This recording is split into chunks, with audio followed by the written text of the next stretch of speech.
चलो पहले मेरे को ये बताओ सीपीसी का नाक बता।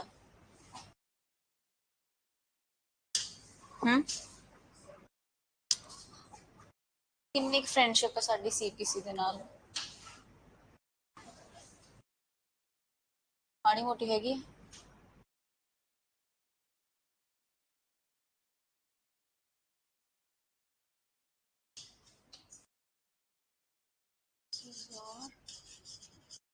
कोड ऑफ सिविल प्रोसीजर ਇਹਦੇ ਵਿੱਚ ਇੱਕ ਸੈਕਸ਼ਨਸ ਵੀ ਹੈ ਤੇ ਨਾਲੇ ऑर्डर्स। ऑर्डर सेक्शंस है हमारे 158, ऑर्डर्स है हमारे इन टोटल 1। जो सेक्शंस होते हैं वो आपका सीपीसी का सब्सटैंटिव पार्ट है। सब्सटैंटिव पार्ट कैसे कि देखो आप एग्जीक्यूशन डाल सकते हो, एग्जीक्यूशन का कोड ये आपके आंसर दे सकता है,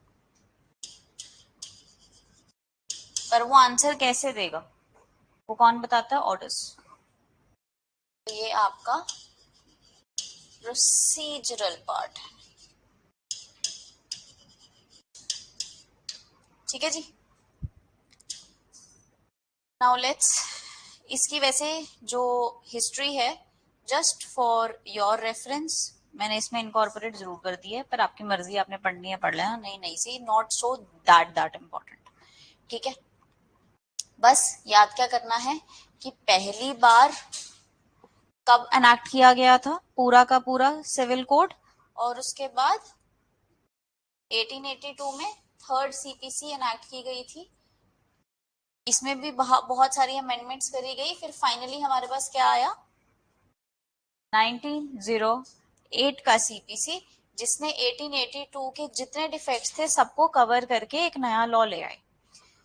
राइट, मीनिंग और ऑब्जेक्टिव्स क्या है सीपीसी के?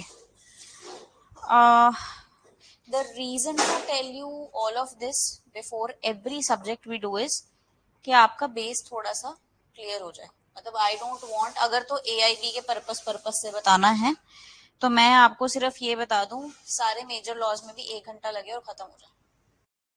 Right, but the point is फिर आप सिर्फ एआईबी के जोगे रह जाओगे। बट अपन आगे भी जाना है, प्रैक्टिस भी करनी है, जज भी बनना है, कुछ भी करना है लॉ फील्ड में। अगर लॉ की नॉलेज नहीं है देयर इज नो पॉइंट। या तो तुम पैसा अपने कनेक्शन से कमाते हो कि मैं तुमको केस लाके दूंगा। कितने % होती है फीस? 10 नहीं होती। हाँ, और कितने % चांसेस है कि आपको मिलेगा आपका शेयर? 50-50 भी होती है। 10 लाख आए हैं, 5 तेरे 5 मेरे, क्योंकि केस मैंने लाके दिया। M I right? पर जिसको मान लो नॉलेज है, उसको ड्राफ्टिंग भी आती है, उसको पता है कौन सा लॉ अप्लाई होना है, उसको क्या जरूरत है ये करने की कि मैं तुमको केस दे दूंगा, लड़ लेना, केस में लाने को तैयार। आपको अपने कनेक्शंस बनाने हैं, ज्यादा काम प्रोक्यूरेशन पे करना है। तो आई डोंट वांट के आपके बेस क्लियर ना हो। आप ऐसे हो कि अच्छा सीपीसी हमें सिर्फ इतना पता है, कहाँ से देख के क्या करना है। मतलब आपको टेक्निकली मैं क्या कर रही हूँ कि सिर्फ ये बता रही हूँ कि नकल कहाँ से कैसे मारनी है, समझ हमें कुछ नहीं आया हुआ। Right, so that's not what I intend to do. What I intend to do is कि आपका एटलीस्ट सॉफ्ट बेस तैयार हो जाए जब भी आप आगे जाके इसको तैयार करने की कोशिश करें। चलो ओके, तो एक बड़ी कॉमन चीज है, हम अपने सब लॉज में पढ़ते हैं an act to consolidate, act to amend, act to codify and act to define, जिससे हमें उसका स्कोप समझ में आ जाता है। यहां लिखा हुआ है कि CPC is an act to consolidate. wherever you find the word consolidate in any preamble, मतलब जो अब हम लॉ पढ़ने वाले हैं इस चीज के लिए या इस तरह के मैटर्स के लिए मुझे कहीं बाहर देखने की जरूरत नहीं है, अपने आप में परिपूर्ण है सीपीसी सारे के सारे सिविल मैटर्स के प्रोसीजर के लेके। ठीक है, तो अब क्या कह रहे हैं, मीनिंग क्या है सीपीसी का और ऑब्जेक्टिव्स क्या है सीपीसी के। कहते हैं एक ऐसा लॉ जो रिलेट क्या करता है, procedure of civil codes which is regulated or governed by the CPC. The word code literally means what? A systematic collection of statutes, body of law so arranged to avoid inconsistency and overlapping. Object क्या है? To consolidate. मतलब कहते हैं civil procedure के relation में जितने procedures थे वो उठा के एक जगह के अंदर रखना है कि अपने को ही इधर उधर ना देखना पड़े, और अमेंड जो नॉर्मल पहले प्रोसीजर्स थे उसको करना। As such, it was enshrined in the preamble of the code that it was enacted to consolidate, amend the laws relating the procedure to be followed. और हमने jurisdiction का कॉन्सेप्ट सीआरपीसी में भी पढ़ा था, इसके अंदर भी है। ठीक है, वो हम थोड़ा सा डिटेल में देखेंगे, लाइक जस्ट 5 to 7 minutes, ताकि अगर आपको उस पर क्वेश्चन आ जाता है तो आप क्लूलेस ना होगे मेरे से क्या पूछ लिया। ठीक, तो ये क्या है, the civil courts having civil jurisdiction in India, it regulated the action of the civil court and parties before it from day to day realization and to conformity, that is the execution of decree and the order. In simple words, the aim of the procedure law is to implement the principles of substantive law. Substantive law ने कहा A B के खिलाफ suit डाल सकता है, orders क्या कहते हैं, कैसे डाल सकता है, मैं बताऊंगा कैसे डालना। तुम ये तो सुना आए हो कि अच्छा जी सब्सिस्टेंस अलाउंस पे दिया जा सकता है एक बंदे को, वो ऑर्डर्स कहेंगे मैं बताऊंगा सब्सिस्टेंस अलाउंस देनी कैसे है, किसने देनी है, कब देनी है और किस किस कंडीशंस में दे सकते हैं। ठीक है, एक्सटेंट क्या है, इंपॉर्टेंट पार्ट, वैसे प्री में आपके पूछ लिया जाता है, आपके सेक्शन का ही पार्ट बनता है। ये पूरे के पूरे इंडिया पे लगता है except the state of Nagaland and tribal areas, provided अगर सरकार चाहती है तो अपने उससे नोटिफिकेशन से नागालैंड उस पे अप्लाई कर सकती है। पंजाब के प्री में क्वेश्चन आया था, मैं थोड़ी सी ओवर स्मार्ट बनी और ओवर एक्साइटेड होके whole of the India mark कर रही। हाँ, और मार्क करने के बाद आकांक्षा कुछ गड़बड़ करी है तूने, एक में करी है और भयंकर गड़बड़ करी है। And then I just went through again my whole paper और मैंने उसमें होल ऑफ इंडिया मार्क किया हुआ था ऑलरेडी ओएमआर शीट के ऊपर। मैंने कहा ये क्यों सोचा मैंने कि ये सीआरपीसी है सीपीसी नहीं है, मतलब मेरे क्या 4.8 मार्क्स कट, पक्की पक्की हैं। मैं वही कह रही हूँ कि एक्सपीरियंस से बता रही हूँ, आप एक्साइटेड हो जाते पेपर में। ये तो आंदा है तो सिंपल जा सौखा जा पूछ लिया उन्होंने। So your brain doesn't work well in excitement, तो इसको थोड़ा सा ध्यान रखना। ठीक है जी, स्कोप क्या है, एग्जॉस्टिव है, अपने आप में पूरा है, हाउएवर एग्जॉस्टिव नहीं है कुछ चीजों में, इसका सिर्फ सेक्शन 151 इसको इनएग्जॉस्टिव बनाता है। 151 is the inherent parts. Inherent parts क्या बोलती हैं, कहते देखो जी पूरी सीपीसी में कुछ नहीं लिखा हुआ कि अगर ये दिक्कत आती है तो क्या करना है, तो उसके केस में हाई कोर्ट को जो सही लगता है for the purpose of imparting the justice वो कर सकता है, even if it is not written in CPC. The legislature is incapable of contemplating all the, अच्छा कॉन्टेम्पलेटिंग का मतलब क्या होता है,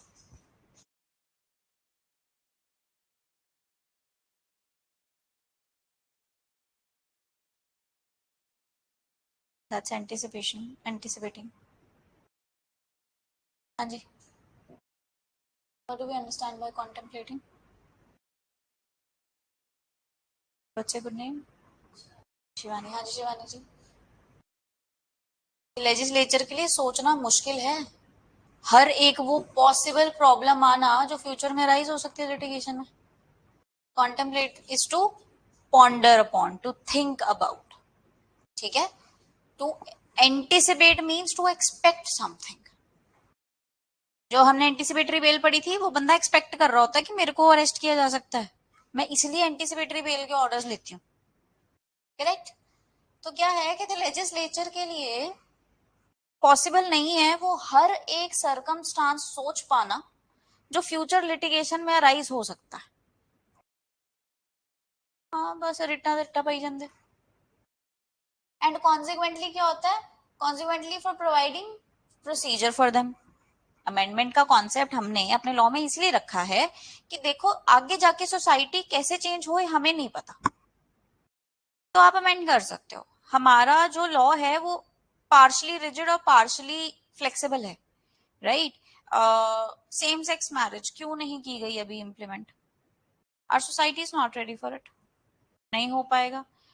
अब ये नहीं है ना कि कभी नहीं हो पाएगा, probably 20 years down the line when we have kids and they say that mom I want to marry a girl, मैं तो सदमे में मर जाऊंगी। भाई इंडिया में मत करो, बाहर जाके करो जो करना है। we don't know what the society is going to be post 20 years 30 years 40 years 80 years। तो वो कहते हैं कि हम नहीं एंटिसिपेट कर सकते हर एक प्रॉब्लम। तो उसके रिगार्ड में क्या है, कोर्ट के पास आपकी इनहेरेंट पावर्स दे रखी हैं कि उस वक्त उस सिचुएशन में जो आपको ठीक लगेगा according to the equity and the good conscience आप वो एक्शन अपने जुडिशियल पावर्स के अंदर ले सकते हैं। तो as a general rule CPC is exhaustive in nature, but सिर्फ 151 है जो इसको इन एग्जॉस्टिव बनाता है। अब court specifically provides that nothing in this code shall be deemed to limit or otherwise affect the inherent powers to the court to make such order as may be necessary for the ends of justice or to prevent abuse of the process of the court। मान लो जैसे law में लिखा हुआ है कि एक particular कुछ grounds दे रखे हैं कि इस पे एडजर्नमेंट्स नहीं दे सकते। एक ऐसा नया ग्राउंड आता है जिसपे आप कोर्ट डायलेमा में है कि एडजर्नमेंट देनी है कि नहीं देनी है, और सीपीसी साइलेंट है इसके बारे में। तो अगर तो लॉ को लगेगा कि यार बड़ी अनदर लेवल इनजस्टिस हो जाएगी अगर एडजर्नमेंट नहीं दी तो, समझे, नहीं दी तो इनजस्टिस हो जाएगा, तो why not let me give it. Got my point. अब स्कीम क्या है इसकी सीपीसी की, body of the code that are the sections and then the schedule. नींद तो नहीं आ रही किसी को? सीपीसी सुलाती है। I'll try my best to make it as interesting as I can, but 1.5 घंटे की बात है, आज हम 1.5 घंटे से ऊपर नहीं करेंगे। I know it's tiring. पहले सेक्शंस हैं और उसके बाद अपने ऑर्डर्स हैं। 51 ऑर्डर्स 158 सेक्शंस, और इसमें चैप्टर्स नहीं है, इसमें पार्ट्स हैं। No chapter numbers, only 12 parts.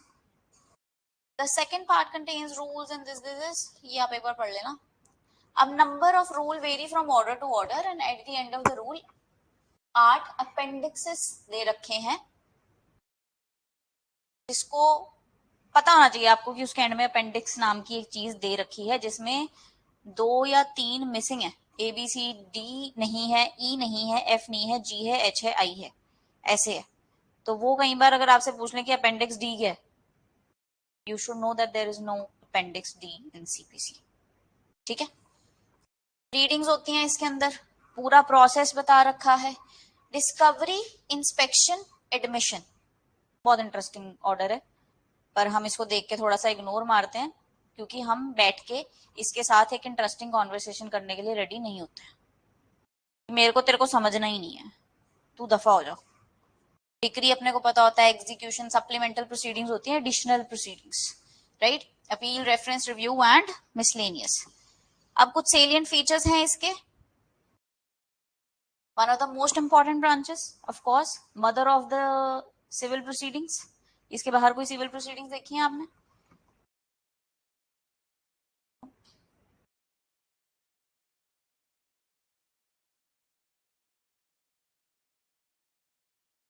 बाबा इसके बाहर कोई सीपीसी के बाहर देखिए कोई सिविल प्रोसीडिंग, ऐसी कोई सिविल प्रोसीडिंग जहां सीपीसी का नाम ना लिया जा रहा हो? नहीं ना। है कोई?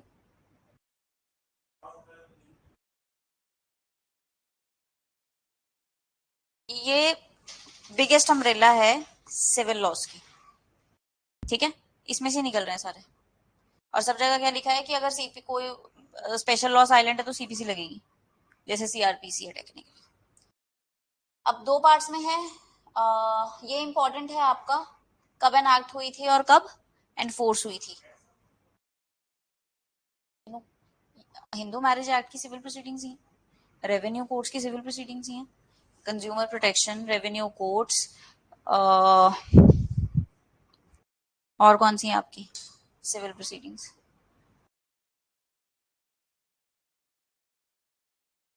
Special civil proceedings, matrimonial proceedings, adoption proceedings, they all are civil in nature.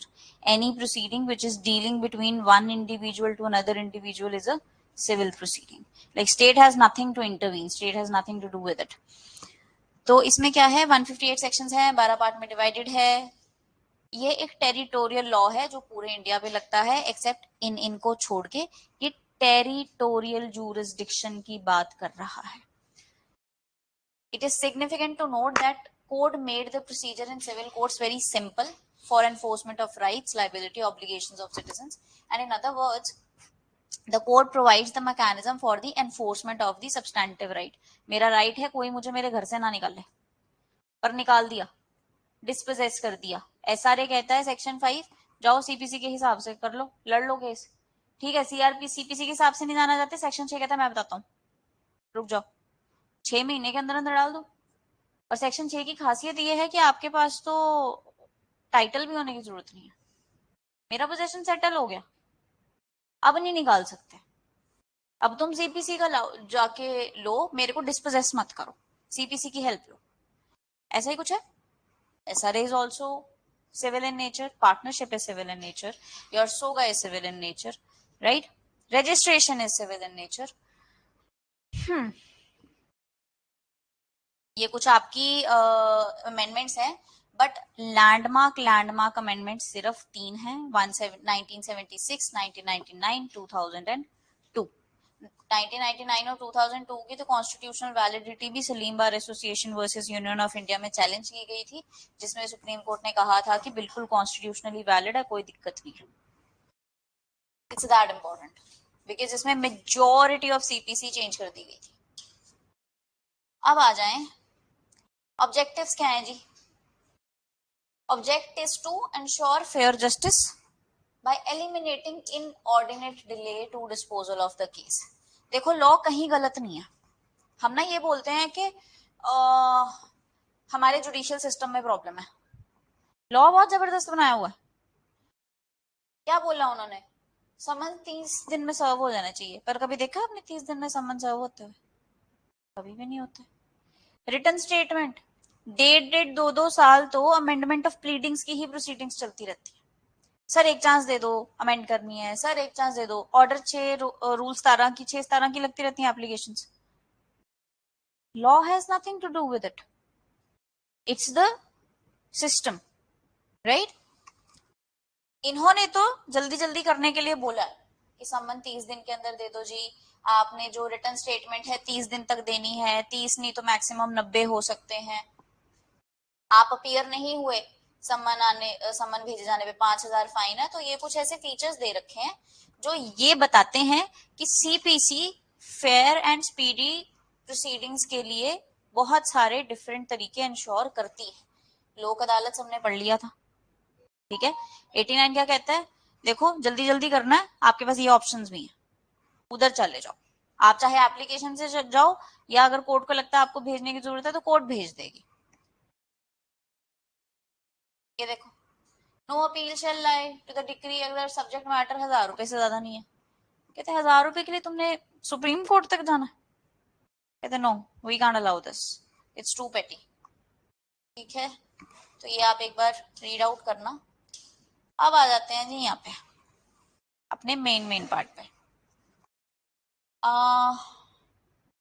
Before getting into the extreme details, I wanted to discuss the concept of the jurisdiction with you.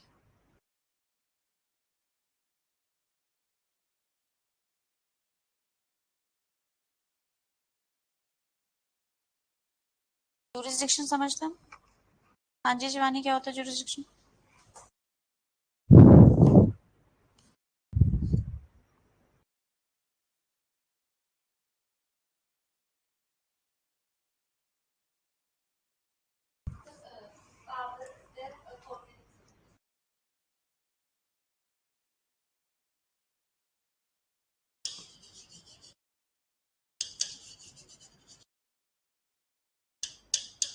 Jurisdiction means power of court to deal with the matter. ठीक है, अब ये जो power है ये 3 जगह से arise हो सकती है.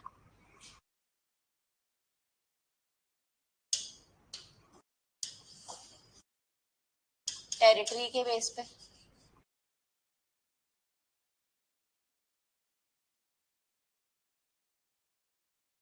राइट?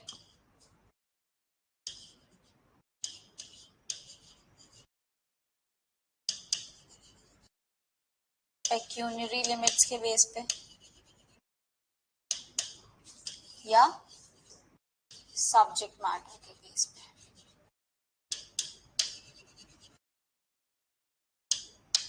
सिविल जज जूनियर डिवीजन, सिविल जज senior division, chief judicial magistrate, additional district जज एंड डिस्ट्रिक्ट जज. CRPC has session judge and additional session judge and assistant session judge. Here what we have? District judge, additional district judge, civil judge junior division. One person, two stamps. जब आपके पास civil का matter आएगा आप civil जज की stamp उठाओगे, जब आपके पास criminal का मैटर आएगा आप जुडिशियल मैजिस्ट्रेट की स्टैंप उठाओगे. अब टेरिटरी क्या होता है? जब आप जज बनते हैं आपको अगेन इलाकाज अलॉट किए जाते हैं. उस इलाका में जितनी भी कॉज ऑफ एक्शन अराइज हो रहे हैं वो आपके पास आएंगे. चंडीगढ़ का बंदा गुरदासपुर का केस नहीं देख सकता unless specifically allotted, right? So ये तो हो गई territory based upon the land area. ठीक है जी. Pecuniary limits, money. JMIC usually 25, 26, 27, 28, 29, 30 इतने के होते हैं. So they don't understand that much money according to law. कि देखो एज अ जनरल रूल इनकी हमेशा कम ज्यादा ज्यादा ज्यादा ऐसे होते जाती है. सीजीएम के पास भी कोई लिमिट नहीं है I guess, and even session sorry district जज के पास तो कोई भी लिमिट नहीं है. करोड़ों के मैटर्स आ जाते हैं. Got my point? बट अब क्या है, पंजाब में हाई कोर्ट रूल्स रखते हैं कि जेएमआईसी कितने का मैटर देख सकता है, सीजीएम कितने का मैटर देख सकता है. अब सब्जेक्ट मैटर का क्या मतलब है? सब्जेक्ट मैटर मतलब केस क्या है. Section 19 of Hindu Marriage Act says what? कहते all the disputes in relation to the Hindu Marriage Act will be directly taken up by the district judge.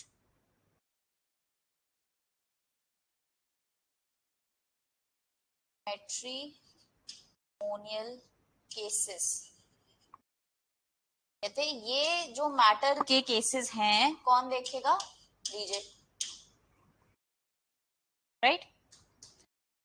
अगर section 9 क्या बोलता है? कहता देखो जी आपके पास ना वैसे तो सब जजेस के पास सारे मैटर सुनने की पावर है, पर as a rule of prudence आप सबसे छोटे वाले के पास सबसे पहले जाओगे.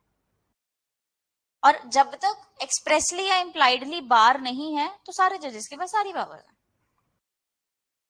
अब मेरा क्वेश्चन ये है कि हम इसके ऊपर मान लो एक कोर्ट के पास टेरिटोरियल पेक्यूनरी या सब्जेक्ट मैटर की जूरिसडिक्शन नहीं थी और बंदे ने मेरे खिलाफ केस डाल दिया, मैं उसको ऑब्जेक्ट कर सकती हूँ. टेरिटोरियल और पेक्यूनरी लिमिट्स में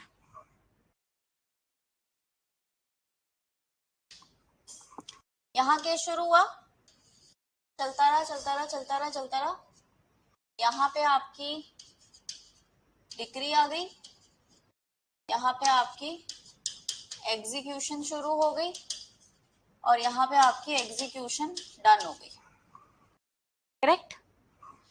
जब तो मैटर है आपके टेरिटोरियल का या पेक्यूनरी का,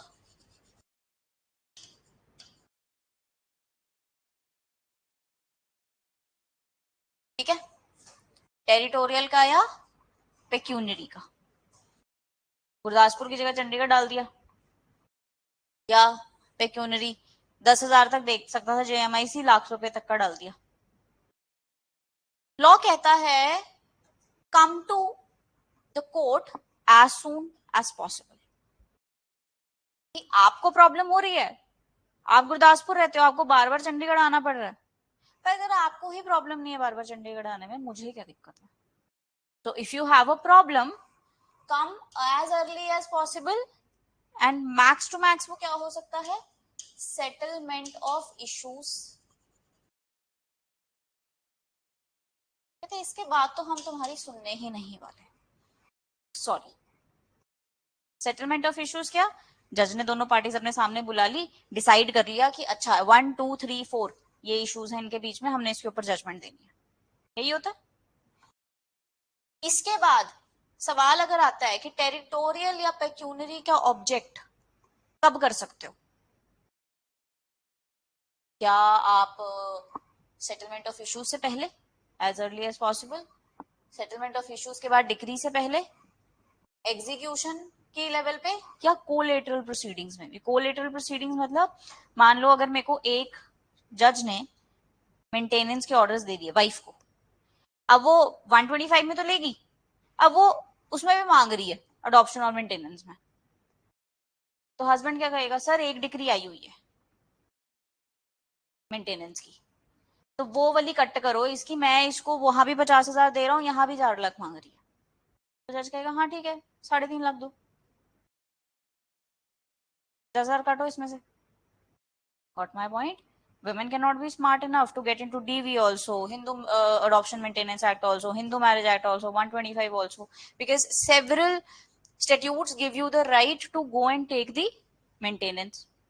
पर जजेस भी तो स्मार्ट हैं, कहते हैं थोड़ी सारे पासे भी दोनों आपके हाथ घी में, नॉट पॉसिबल।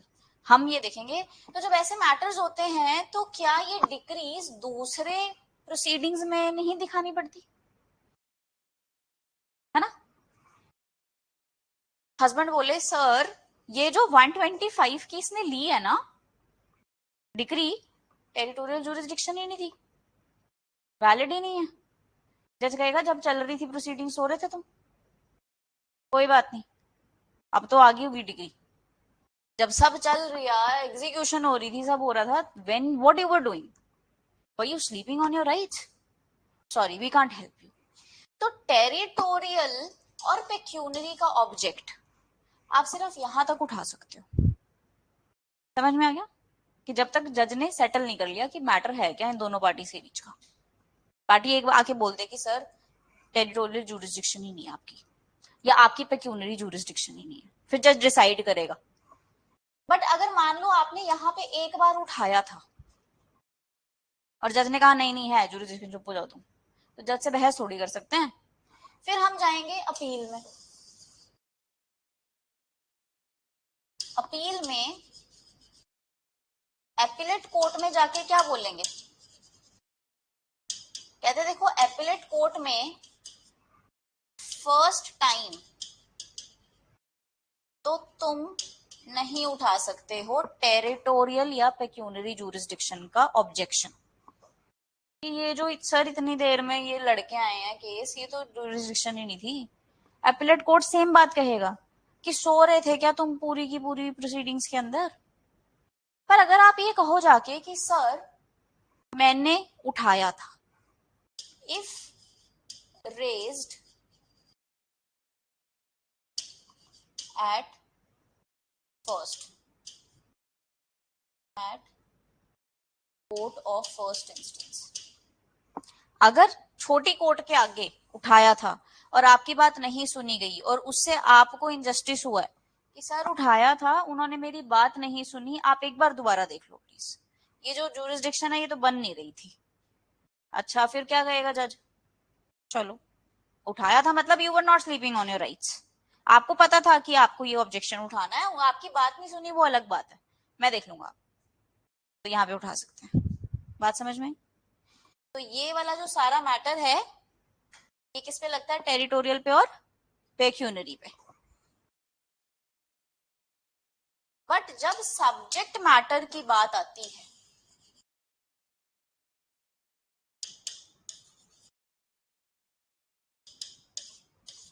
सब्जेक्ट मैटर की, रेवेन्यू कोर्ट्स के अंदर सिर्फ रेवेन्यू के केसेस जाएंगे, मैट्रिमोनियल नहीं जा सकते। क्या एक रेवेन्यू जज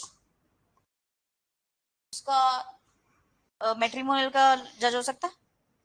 सब्जेक्ट मैटर जुरिसडिक्शन ही नहीं है, और वाइस वर्सा भी नहीं हो सकता, है ना? तो सब्जेक्ट मैटर का तो जो पॉइंट है ना, वो आंख बंद करके एट एनी स्टेज मार्क कर देना, किसी भी स्टेज पे कोलेटरल प्रोसीडिंग्स में भी उठाया जा सकता है। कोलेटरल प्रोसीडिंग्स कैसे? जज ने बोला कि ए ने, okay please try to understand, I know we are going at a very very fast pace. ये यूजुअली ज्यूरिसडिक्शन का मैटर आपका लेता है 15 से 20 लेक्चर्स, बट इससे ज्यादा मैं शॉर्ट और इससे ज्यादा इजी मैं नहीं बता पाऊंगी।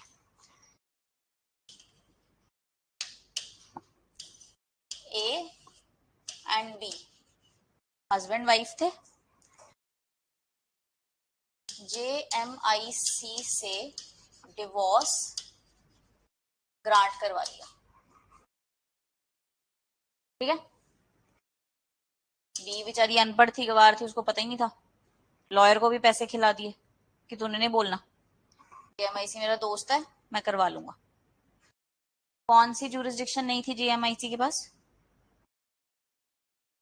JMIC के पास हो ही नहीं सकती, डिवोर्स केस तो डिस्ट्रिक्ट जज देखता है, ठीक है? कि मैं करवा लूंगा, जैसे जैसे मान लो उसने JMIC से डिक्री ले ली डिवोर्स की, क्या JMIC एक जज है डिवोर्स की डिक्री पास करने के लिए? बिल्कुल भी नहीं।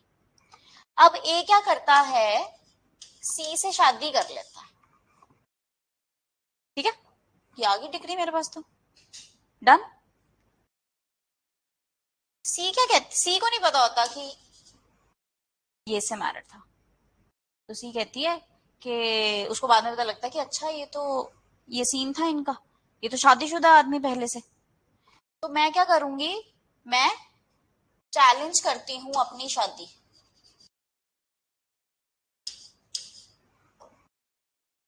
एक दूसरे कोर्ट में, कि सर इसको please null and void declare किया जाए।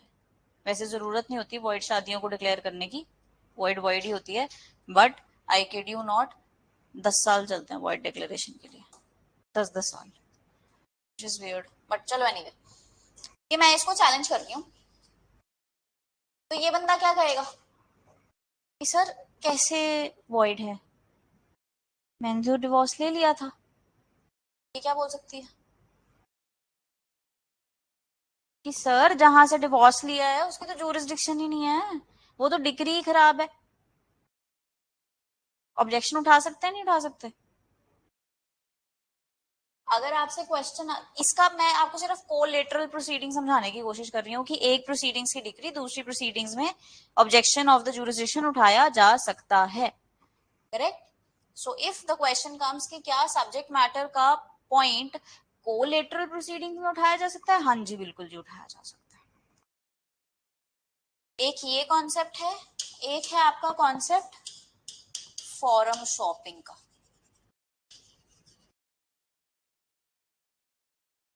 ये भी आपका वेरी इंपॉर्टेंट कॉन्सेप्ट रहता है जो कि हम डील करते हैं जुरिसडिक्शन के साथ।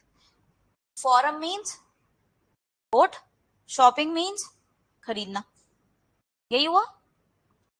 तो आपने यूजुअली देखा होगा कि जब भी आप I'm not sure about you, but when I took my coaching, तो मैं जब वो फॉर्म भरने गई थी तो उसके लास्ट में लिखा हुआ था any dispute in relation to this academy will have the jurisdiction of Chandigarh court only. कि अगर आपका हमसे कोई डिस्प्यूट उठता है तो उसका सूट सिर्फ और सिर्फ कहां डलेगा? चंडीगढ़ कोर्ट में. बात समझ में? नहीं, सूट्स डलते हैं 10 जगह की जूरिसडिक्शन देता है सीपीसी. 10 जगह की. कैसे? जहां डिफेंडेंट रिजाइड कर रहा है, जहां डिफेंडेंट का बिजनेस है, जहां डिफेंडेंट अपना कोई बिजनेस कैरी फॉरवर्ड कर रहा है, कोई अपना जॉब कर रहा है, where the party last resided together, several jurisdictions है ना. सो पार्टी क्या कर सकती है? मान लो 4 कोर्ट्स के पास जूरिसडिक्शन है, तो वो ये बोल सकती है कि यार इन 4 में से हम पहली में जाएंगे. सीपीसी कहता है allowed. choosing one jurisdictional court out of 4 jurisdictional court allowed है. आप जयपुर से आए हो कोचिंग लेने, आपको डिवाइन के साथ इशू हुआ है, डिवाइन कह रहा है कि हमारा मैटर सिर्फ चंडीगढ़ जाएगा, हम जयपुर नहीं आएंगे. Got my point?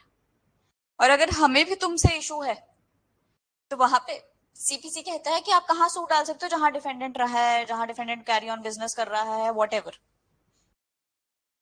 डिवाइन क्या कह रहा है? हम तो चंडीगढ़ डालेंगे, क्योंकि चंडीगढ़ के पास भी है, जयपुर के पास भी है. तो मैं कह रही हूँ जयपुर नहीं, ओनली चंडीगढ़. सीपीसी से वेरी मच अलाउड. ठीक. अगर मान लीजिए 4 कोर्ट्स के पास जूरिसडिक्शन है, आप 5वीं के पास जा रहे हो कि यार जब भी डिस्प्यूट हुआ करेगा चल मुंबई घूम के आया करेंगे, तो हमने कॉन्ट्रैक्ट बना लिया कि whenever there is a dispute, Mumbai will have the jurisdiction.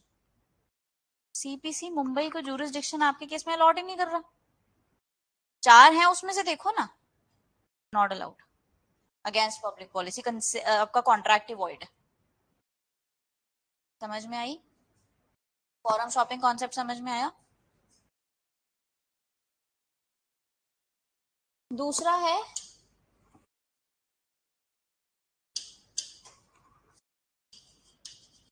Race judicata and res sub judice, और एक मैंने आपसे डिस्कस करना है suit of civil nature,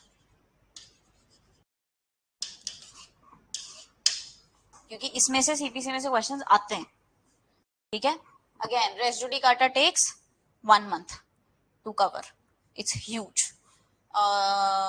so is the suit of civil nature. Rahul में तो 1.5 महीना लिया जाता है इसके ऊपर. उनके वो लिस्ट लिखवाते हैं कुछ 20-25 तरह के सूट्स की कि ये प्री में पूछे जाएंगे और आपसे सवाल आ जाए तो आपने क्या मार्क करके आना. हो सकता है आपसे भी पूछ लें. एआई भी थोड़ा सा लेवल अप कर रहे हैं अब, इंडीड कर रहे हैं. अब पहले इसको थोड़ा सा ध्यान से सुनो. सूट ऑफ सिविल नेचर और सिविल सूट्स में फर्क होता है. सेक्शन 9 में उन्होंने लिखा है कि हर एक सिविल कोर्ट के पास हर तरह के सूट ऑफ सिविल नेचर की जूरिसडिक्शन है, अनलेस एक्सप्रेसली और इम्प्लाइडली वर्ड. तो वहां पे वो वर्ड उन्होंने सिविल सूट नहीं यूज किया. क्या यूज किया है? ये ना यूज करके they have used the suit of civil nature. अच्छा देखो, सूट हम तब डालते हैं कि जब हमारे पास एक राइट था और वो वॉयलेट हुआ है. राइट टू वोट मेरा वॉयलेट हुआ है. Right to marry, I have so many rights, so many civil rights, and anybody has violated it, मेरा सूट डल सकता. कॉन्ट्रैक्ट ब्रीच कर दिया जी, कुछ भी कर दिया. तो कहते जो तो मान लो आपके पास प्रॉपर सिविल सूट है, प्रॉपर सिविल सूट क्या, I had a right to vote and I was debarred without any valid reason, तुमने मेरा यूनिवर्स अडल्ट फ्रेंचाइजी वायलेट कैसे कर दिया? I am 18 plus, I am not barred by the government to vote, how you did not allow me to enter? Civil suit डाल दूंगी। ये तो proper civil suit हो गया, राइट था जी, वायलेट हुआ। बात समझ में? बट कई बार क्या होता है ना, आपके राइट्स की जो वायलेशन होती है वो इनडायरेक्ट होती है।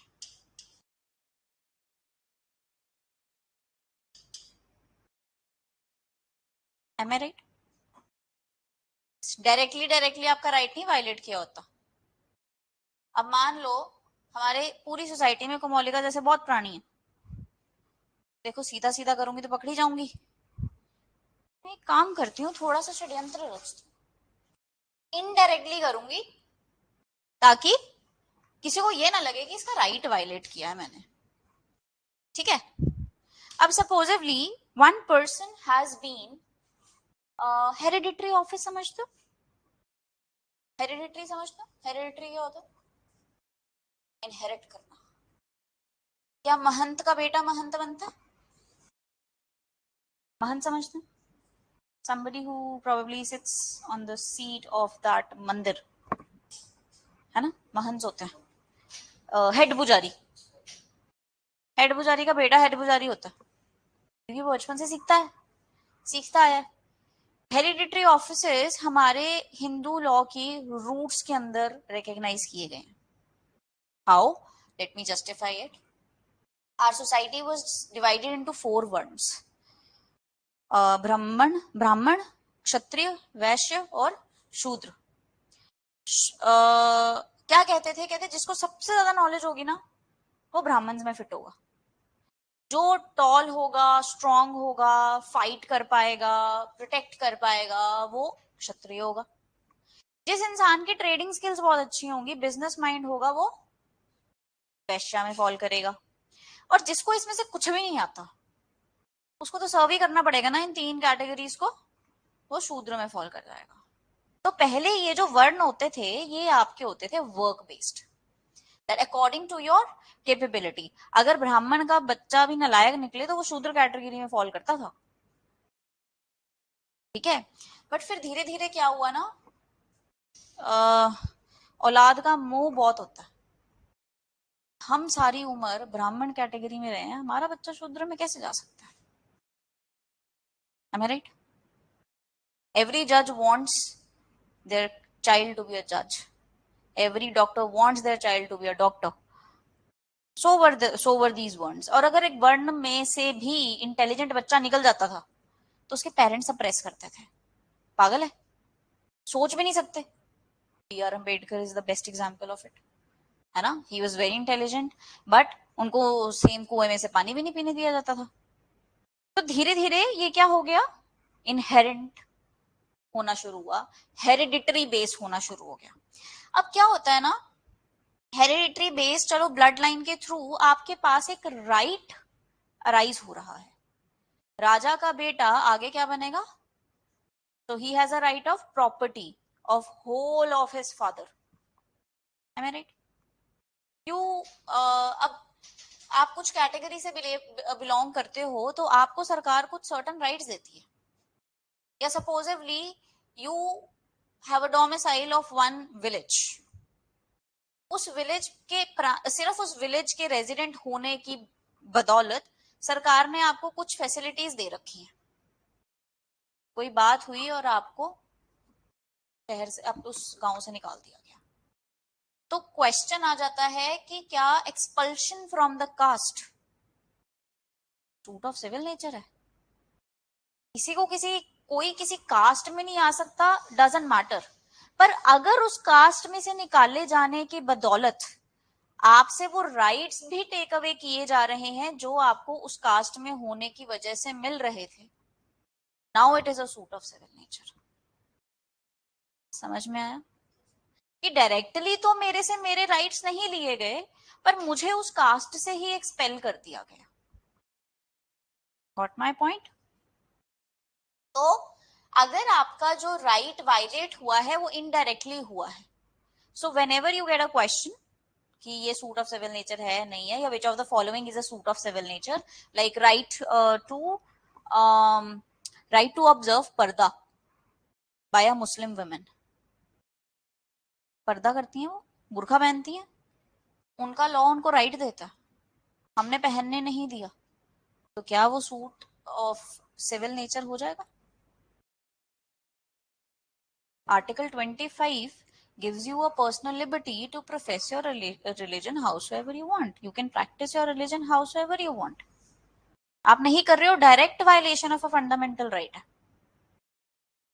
But recently what Supreme Court is saying, it's not a part of your essential practice. So abhi it is still a sub judice matter.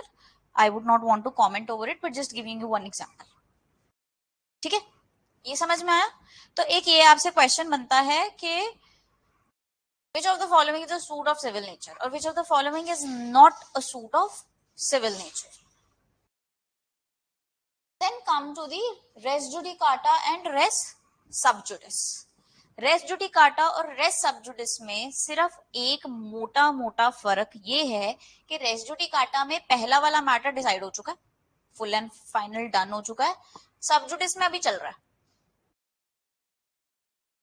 ठीक है, रेस जुडिकाटा में मान लो ए और बी गए चंडीगढ़ कोर्ट में, चल रहा है 6 साल हो गए, मैटर रिसॉल्व नहीं हो रहा। उनको सुनने में आया कि यार अपने पास तो पटियाला की भी जुरिस्डिक्शन थी, हम पटियाला क्यों नहीं चलते, हम पटियाला चले जाते हैं। वो जो नया जज आया ना यार, बड़ी जल्दी जल्दी मैटर्स रिजॉल्व कर देता है। और मैंने पटियाला और चंडीगढ़ दोनों जुरिस्डिक्शनल कोर्ट्स हैं, ए और बी सेम है, सेम कॉज ऑफ एक्शन है, सेम प्रॉब्लम है दोनों के बीच में, हम पटियाला भी चले गए। पटियाला वाले जज ने पहले मैटर डिसाइड करके साइड मार दिया। अब जो चंडीगढ़ में चल रहा था ना, उस पे क्या लग गया, रेस जुडिकाटा। हमारे दिमाग में कॉमन सेंस क्या समझती है जी, पहले वाले केस को नहीं रोका जाएगा, बाद वाले केस वाले को रोका जाएगा। सब्सिक्वेंटली इंस्टीट्यूटेड केस पे रेस जुडिकाटा लगता, पहले वाले इंस्टीट्यूशन पे नहीं लगता। रेस जुडिकाटा को कोई फर्क नहीं पड़ता कौन सा केस कब डला, उसको फर्क क्या पड़ता है, कौन सा पहले डिसाइड हुआ है। अगर पटियाला वाला डिसाइड हो गया तो चंडीगढ़ वाले पे रेस जुडिकाटा लग जाएगा, चंडीगढ़ वाला डिसाइड हो गया तो पटियाला वाले पे रेस जुडिकाटा लग जाएगा। समझ में? अगर सब जुडिस क्या है, वैसे आप ये देखोगे वैसे चलते ही हैं, वो तो नोटिस भेजना पड़ता है कि सर हमारे पास भी चल रहा है, आप इसको बंद कर दो। आपसे क्वेश्चन पूछ लिया जाएगा, सब जुडिस क्या है, स्टे ऑफ ऑर्डर्स है, खत्म कर देते हैं, क्या करते हैं, स्टे ऑफ ऑर्डर्स है। जो अगर मान लो कोर्ट ए में भी मैटर चल रहा है, कोर्ट बी में भी मैटर चल रहा है, और कोर्ट ए को पता लग गया कि सेम पार्टीज के बीच में सेम कॉज ऑफ एक्शन पे सब कुछ मैटर सेम है, कोर्ट बी में भी चल रहा है, तो मैं नोटिस भेजूंगी उनको कि सर ये मैटर मेरे पास चल रहा है, अपनी स्टे कर दो। They do not cancel the proceedings, they do what, they stay the proceedings. समझ में आई? कंस्ट्रक्टिव रेस जुडिकाटा पे बहुत कॉमनली क्वेश्चंस आते हैं, और रिप्रेजेंटेटिव सूट्स के रेस जुडिकाटा पे बहुत कॉमनली क्वेश्चंस आते हैं। कंस्ट्रक्टिव रेस जुडिकाटा क्या होता है,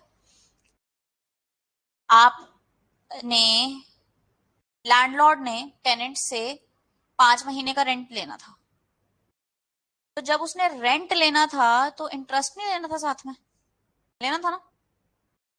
आपने रेंट ले लिया, इंटरेस्ट नहीं लिया, और अब आपको याद आ रहा है ओहो इंटरेस्ट भी तो रहता था। नहीं, you could have brought that matter up in the previous suit। तो लॉ क्या कहता है कि उसमें है ought और might, आपको उठाना चाहिए था या आप उठा सकते थे, और आपने नहीं उठाया। उन सब मैटर्स पे भी रेस जुडिकाटा लगता है, जिसको हम कंस्ट्रक्टिव रेस जुडिकाटा मानते हैं। ये आपके सेक्शन 9 एक्सप्लेनेशन 4 के अंदर अप्लाई किया जाता है। रिप्रेजेंट, हाँ जी, सेक्शन 9 एक्सप्लेनेशन 4। सॉरी 11 देखना, 9 इज तो जुरिस्डिक्शन। हाँ, सेक्शन 11 एक्सप्लेनेशन 4, 10 से सब जुडिस। और एक्सप्लेनेशन 8 है आई गेस आपकी रिप्रेजेंटेटिव सूट की। वो क्या बोलता है, रिप्रेजेंटेटिव सूट क्या होता है, supposedly there are 200 people in one building, okay, 200 people all together have a problem with the owner of the building, कि ये हमारे मैटर सॉल्व नहीं करता, ये नहीं करता, फलाना ढमकाना, लाइट गई रहती है, वॉट एवर मैटर। तो अब 200 के 200 बंदे तो जाएंगे नहीं कोर्ट में। वो क्या करते हैं, अपनी रिप्रेजेंटेशन का अलाउ करते हैं, और मान लीजिए 2 लोग गए हैं पूरी बिल्डिंग के नाम पे, 2 people on record, 98 people, 198 people of record, ठीक है। अब ऑन record वाले कोर्ट में जाएंगे पूरी बिल्डिंग को रिप्रेजेंट करते हुए। तो रेस जुडिकाटा क्या कहता है, मैं ऑन रिकॉर्ड वालों पे भी लगता हूँ, ऑफ रिकॉर्ड वालों पे भी लगता हूँ। ये नहीं कि तुम कोर्ट में नहीं आए तो तुम दोबारा वो मैटर लेके उठ के आ जाओ सेम जुरिसडिक्शनल कोर्ट में। प्रॉब्लम थी तो तभी बोलते अब हम आपको एंटरटेन नहीं करेंगे। तो ये आपके and this has to be read with order two rule 2 which says again the same thing कि आपको प्लीडिंग्स में जो उठाने चाहिए थे मैटर या आप उठा सकते थे, आपने नहीं उठाए, हम दोबारा नहीं सुनेंगे, सब कुछ उठा लो। सिमिलर सिमिलर से पॉइंट्स हैं। तो ये तो कुछ हमारे कॉन्सेप्ट्स थे जो हमें थोड़े से समझने जरूरी थे in order to have a better understanding that what exactly we are going to read ahead. ठीक है जी, अब आ जाओ मेन मैटर। देखो इसमें as I said not divided in the chapters, it's divided into the parts. I have a beautiful trick to memorize those 51 orders which I will tell you tomorrow because probably आज हम सिर्फ section part खत्म कर पाएंगे। And the thing is that के आधी चीजें याद करने का फायदा क्या होगा, हर आंसर के लिए किताब नहीं खोलनी पड़नी, टाइम नहीं वेस्ट करना पड़ेगा, जल्दी जल्दी खत्म करके आप बाहर आएंगे और आपके आगे की तैयारी के लिए भी थोड़ा सा आपका बेस बन जाएगा। पार्ट 1 का कहता है सूट्स इन जनरल। प्रीलिमिनरी में तो कुछ भी नहीं है, डिग्री क्या होती है जी, प्रीलिमिनरी डिग्री क्या होती है, कल हम पढ़ेंगे डिग्री क्या होती है। तो फॉरेन कोर्ट्स की जजमेंट का क्या हमारे पे इंक्लूसिवनेस है, अपनी प्रोविंशियल कोर्ट्स क्या है, स्मॉल कोर्ट्स क्या है, ये सब बातें करता है। यहाँ से सेक्शन 9 से 14 शुरू हो जाता है जो कि क्या बात करता है, सॉरी फॉरेन कोर्ट्स इसमें आता है, जुरिस्डिक्शन। सेक्शन 9 कहता है सबके पास है। 10 क्या कहता है, भाई जहां चल रहा है एक वहां चलने दो, दूसरे में ना जाओ, स्टे कर दो ऑर्डर। 11 क्या कहता है, एक बार डिस्पोज ऑफ हो गया किसी के पास जुरिस्डिक्शन नहीं है, मल्टीप्लिसिटी ऑफ सूट्स नहीं चाहिए हमें। तो ऐसे ऐसे ये जुरिस्डिक्शन की बातें करता है। प्लेस ऑफ सुइंग 15 से 25, जबरदस्त। टॉर्ट्स के कहाँ डलेंगे, सो 15 कहता है कि आपके मॉर्टगेज के केस हैं, ये इस मैटर के केस हैं, तो जहां पे प्रॉपर्टी सिचुएट करती है वहां डलेंगे। अगर प्रॉपर्टी ही अमृतसर में है, तुमको चंडीगढ़ में क्यों आना है? ऑब्वियस सी बात है, अमृतसर का जज बेटर तरीके से इंक्वायरी करवा पाएगा ना, चंडीगढ़ वाला तो नोटिस ही भेजता रह जाएगा, मेरे से दूर है वो property. Institution of suit, it has to be read with your order 4, right. Institution of suit क्या कहता है जी, प्लेंट के द्वारा और उसके साथ एक एफिडेविट लगेगा, ये बात करता है। समन्स कैसे भेजे जाएंगे, ये आपका 27 से 32 है। डिग्री कैसे आएगी, उसमें क्या इंटरेस्ट लगना है, क्या कॉस्ट लगनी है, पूरा का पूरा ट्रायल की बात आपके पार्ट 1 में कर दी गई है कंप्लीट। ठीक है, सूट कैसे डलना है, सम्मन कैसे भेजने हैं, और ये जो इंस्टीट्यूशन ऑफ सूट है, प्लेंट से जाएगा, रिटन स्टेटमेंट आएगी, that is red with order 6, 7, 8 in detail, जो कि हम देखेंगे क्या है। तो कहते हैं अब सब सारा लग गया, अब एग्जीक्यूशन की बारी आ जाए। एग्जीक्यूशन सबसे ज्यादा डरावना लगता है, extremely horrifying, people do not even look at it, क्योंकि बड़ा बहुत है, अपने आप में पूरा बैरेक्ट है। 106 रूल्स हैं इसके ऑर्डर्स के अंदर, और काफी सारे तो सेक्शंस भी हैं। बट वो होते हैं ना, कभी आपने सेंट बर्नार्ड देखा, सेंट बर्नार्ड डॉग देखा, बड़ा सा भालू सा होता है, सोया रहता है सारा दिन, वाइट एंड ब्राउन कलर के धब्बे होते हैं उसके ऊपर, देखा नहीं? अरे क्या, हस्की हस्की देखा, हस्की देखा, वो लो, वो, अच्छा भेड़िए देखे, भेड़िए, चलो ठीक है, भेड़िए जैसे कुत्ते होते हैं उसी की ब्रीडिंग्स के थ्रू बने हुए हैं, वो दिखते भेड़िए जैसे हैं, वेरी क्यूट डॉग्स, बहस करते हैं प्रॉपर तुम्हारे साथ। मतलब आप लोगों की, मेरी कजन के पास है, तो कह रही दीदी मैं इसको लेके ना जाऊं ना शाम को, बस अगर ये हाउल कर रहा है तो मेरे को पापा से आवाज आ रही थी उसको ले जा, तेरे को गुस्सा कर रहा है बहुत, उसको खाना अगर उस तरीके से ना दिया जाए तो वो फिर वो हाउलिंग करते हैं, बहस करते हैं, प्रॉपर बहस करते हैं। तो मैंने जब उसको पहली बार देखा ना, मेरे को तो डॉग्स पसंद है बहुत ज्यादा, my sister got very scared, यो गॉड इज टू बिग, ये वो, फिर वो जो खेलने खुलने लगा तो ठीक होगी। एग्जीक्यूशन थोड़ा सा ऐसा ही है, दिखने में डरावना है, पर जब आप थोड़ी थोड़ी थोड़ी थोड़ी फ्रेंडशिप इससे करनी शुरू करते हो तो यार कुछ भी नहीं है, ये तो it's like nothing at all. Execution का मतलब क्या है, कौन सी कोर्ट करेगी पहले तो, वही कोर्ट करेगी जिसने डिग्री पास की है, कि कोई और कोर्ट भी कर सकती है?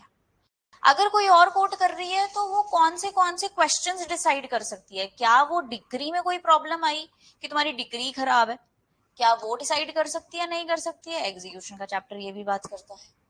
उसके बाद ये तो आपका रिपील्ड है, अपना ने ये पढ़ना ही नहीं है।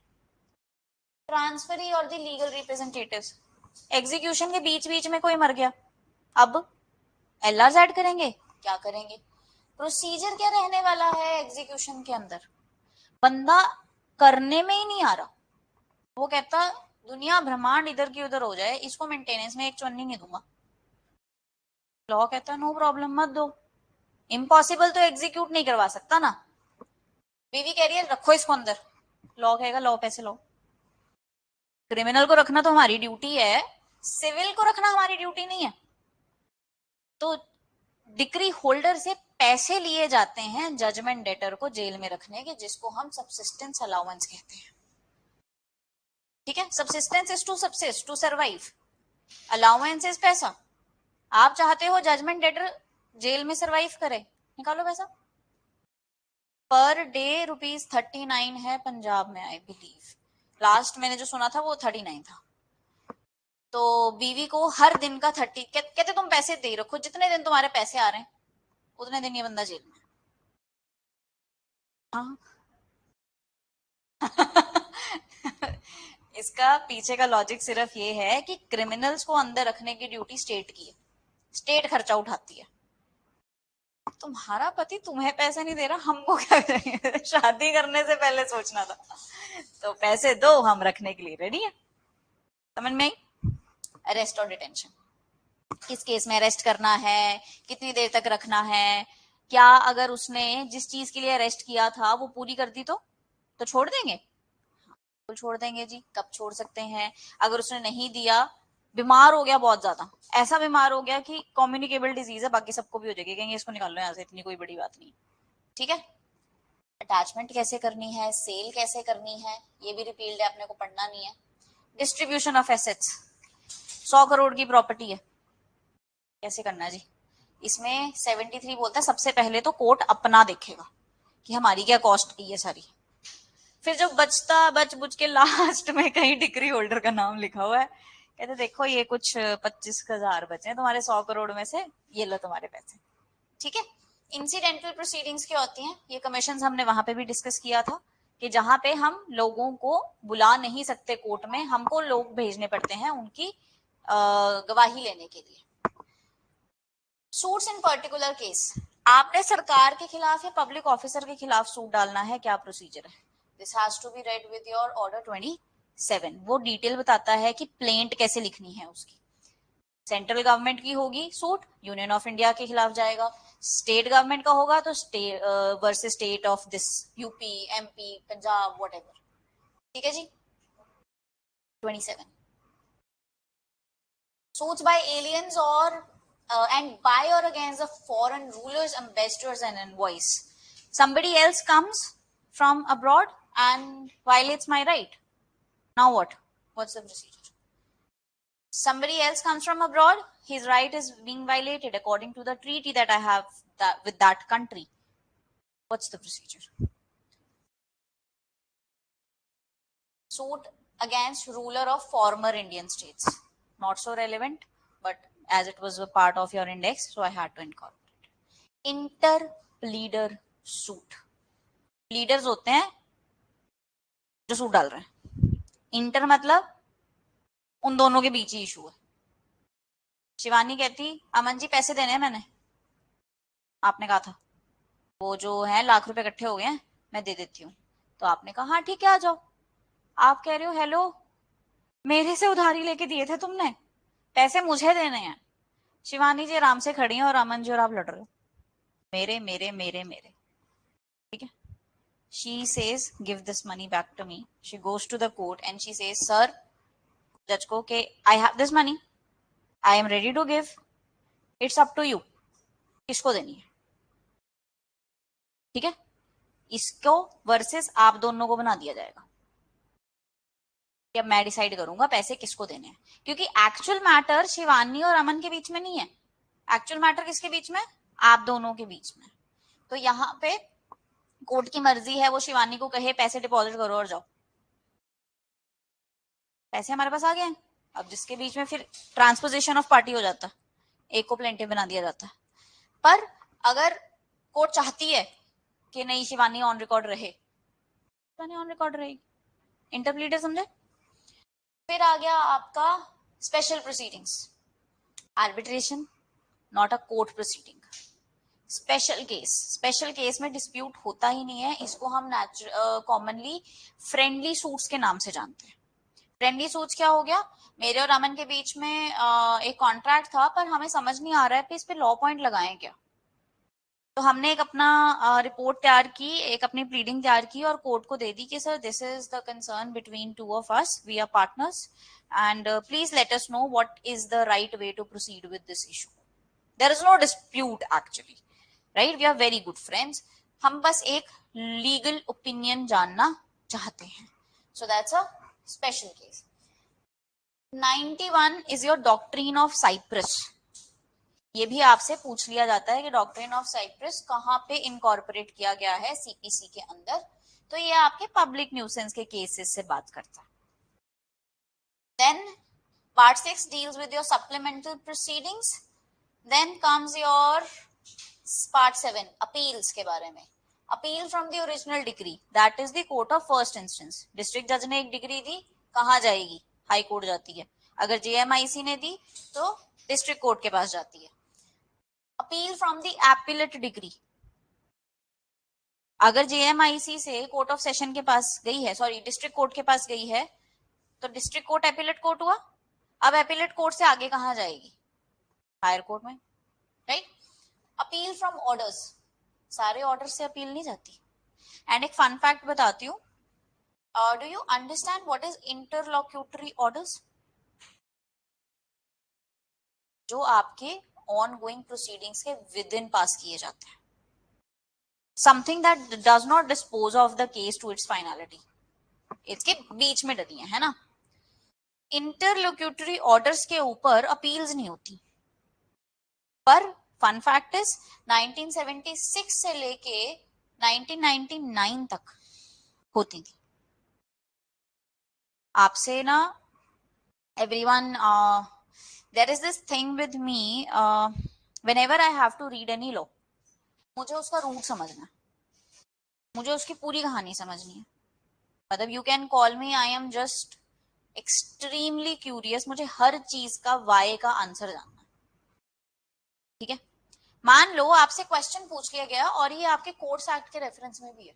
जब आप जुडिशरी के लिए तैयार करेंगे ना, उसके बीच में I am not able to recall exactly, but एक पीरियड में कोर्ट के पास एक पर्टिकुलर पावर थी. आपसे उस टाइम पीरियड का एक सवाल पूछ लिया जाता है.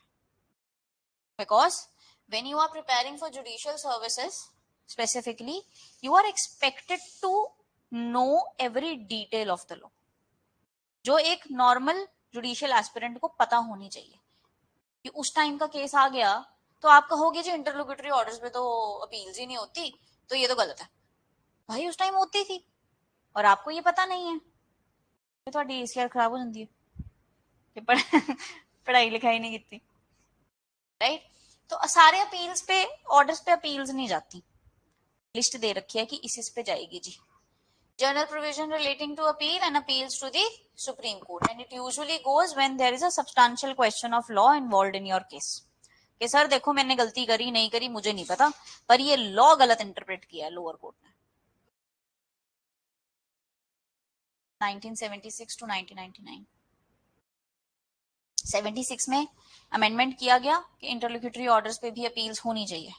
1999 में लगे थे जरूरत ही नहीं है, क्या पॉइंट है, हटाओ इसको।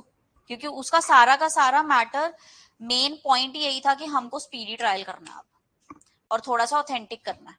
बड़ी सारे चेंजेस किए थे 1999 में। एनीवे, फिर पार्ट 9 क्या बात करता है जी, special provisions relating to the high courts not being the court of the judicial commissioner,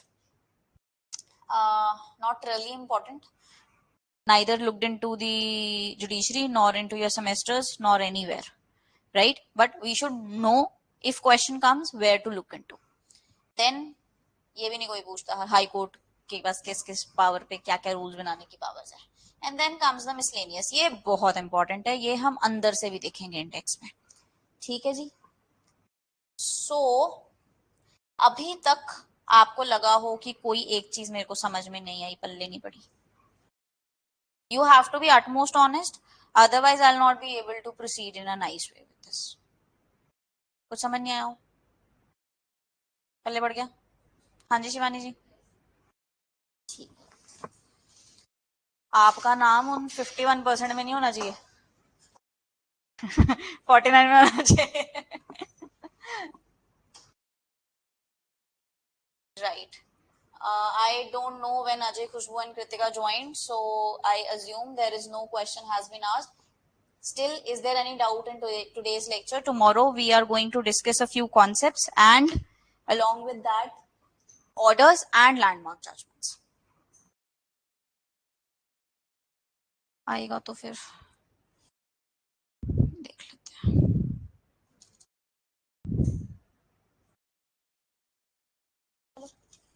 Let's meet tomorrow then at the same time.